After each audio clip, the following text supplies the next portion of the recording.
Diyos o atong mahatagag katinawan ba ang pagtulunan sa simbahang Katoliko tungod kay nasayod ta kabisan pa man og Katoliko ta gikan pa sa atong pagkahimugso daghan kay mga pagtulunan gawa nato masabti o gawa nato matugkad. Wa ta kabalo kung pagtulunan ba kini sa simbahan o pagtulunan nga gikan pa sa atong mga katigulang kanang mga totoo ba.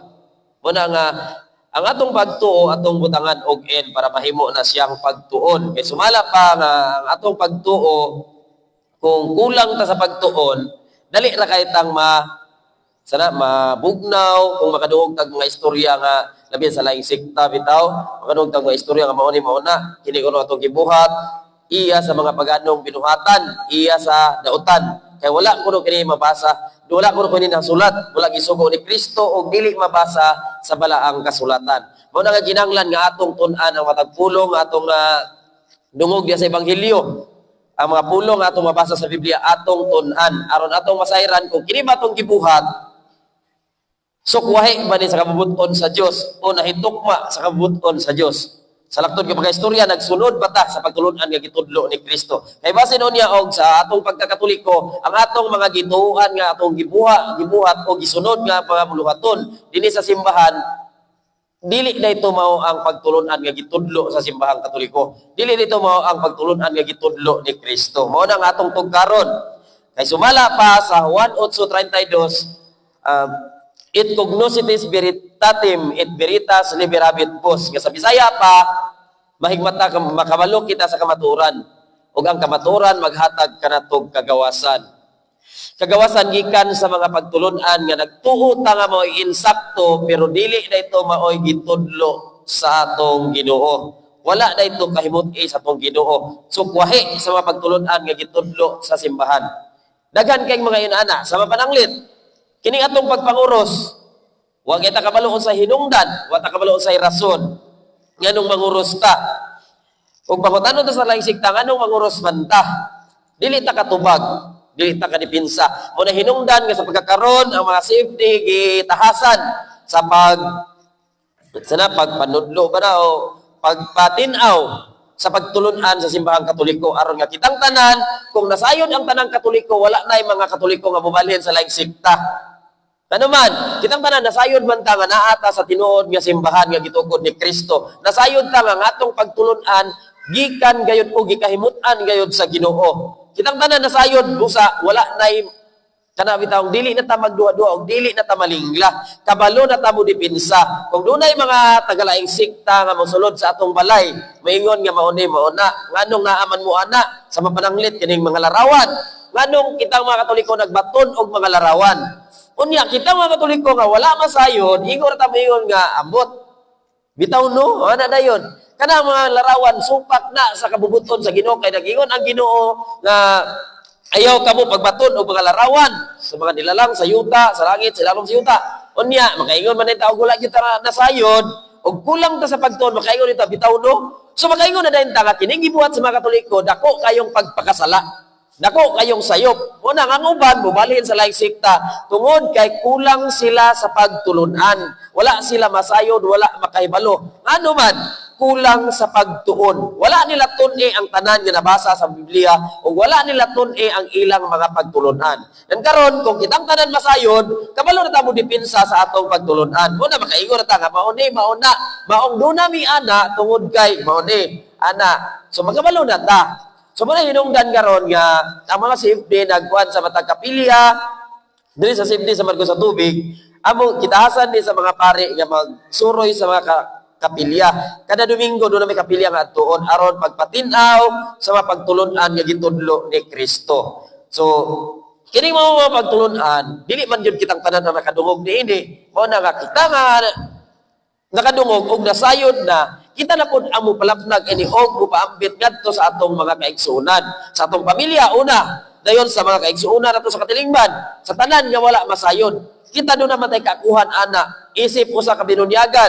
di ba sa atong pagkabinunyagan do na tay tulo ka kakuhan ang pagkahari pagkapari ug pagkapropeta sa atong pagkapari ang pagkapari ni Kristo mo'y atong naambitan kinaut-unta nga kitang tanan may sama kang Kristo na mainampuon sa iyang pagkapari. Sa iyang pagkahari, mao po na ang atong ambitan ang iyang pagkahari. Diin si Kristo mao ang nag-alagad sa katauhan ug dili maoy gialagaran. Sa iyang pagkapropeta, kita duna usay kaakuhan sa pagkapropeta.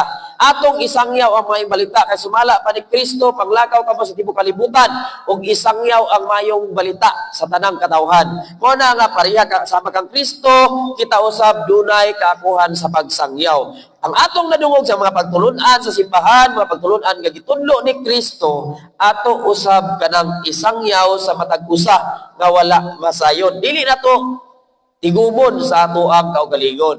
Mao na nga inaut-unta nga madungagan pa ta karon, magdaghan ta kay aron bitaw mas daghan jud ang masayon. Kung doon na mo yung mga pangutana, pwede na niyo ipangutana during sa pag-discuss sa topic or na mag-open forum lang ta pag unya aron makuha ninyo ang pangutana. Pero para manguna ko, mas mayo itong pangutana dahil ba kay dili malimtan. Kung imo mong tingbon, malimtan ang uban. Daghan man kay sa tuwa nga bisan tuod og katoliko ta kana lagi miyon nga katoliko naman ta di man ta mo kuan di man ta kinahanglan maminaw pa na pero sa pagkatinuod lang daghan kayo mga pagtulunan sa simbahan nga wa gyud nato matugkad wa ta kabalog unsay hinungdan wa ta kabalog nganong naa wa ta kabalog unsa jud ang tinuod unya mao man na dayon ang libog-libugon din ta sa tagalay sikta mga gwali po na sila og ilaha nga mga pagtulunan unya kita pud usahay malingla pud ta unya makauna-una ra ba dayon ta nga okay naman siguro, banin taglaing sikta. Unya, mahisgutan na ni Brad Pipoy, unya, kung okay na ba maato taglaing sikta, banin taglaing sikta. Kung okay na ba, maato taglaing simbahan. Aron atong masabtan.